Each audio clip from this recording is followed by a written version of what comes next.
आज आपण बुद्धिमत्ता या विषयातील वय यावरील एक वेगळा प्रश्न सोडवणार आहोत. प्रश्न वाचून घेऊ अगोदर. मुलगी व आई यांच्या वयाची बेरीज 50 वर्ष आहे, तर 5 वर्षांपूर्वी त्यांच्या वयाची बेरीज किती असेल? आता जसं आपण अगोदर प्रश्न सोडवला होता तसाच आहे, फक्त इथं विचारलंय 5 वर्षापूर्वी.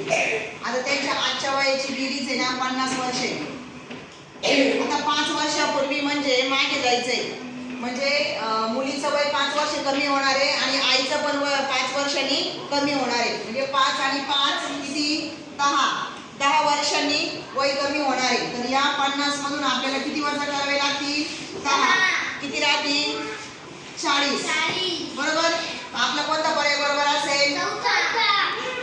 आता इथं सुद्धा चुकून काय होऊ शकतं?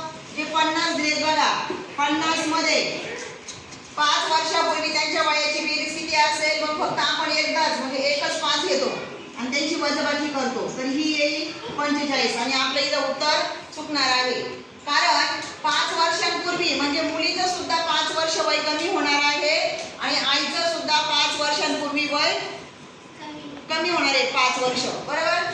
म्हणजे आता या उदाहरण आपलं असं लक्षात येईल, जर 5 वर्षांनंतर विचारलं तर 10 मिळवायचे, 5 वर्षापूर्वी विचारलं तर 10 मायनस करायचे, त्याच्यातून कमी करायचे. अशा प्रकारे हे उदाहरण आपल्याला सोडवता येईल. राहील लक्षात मग?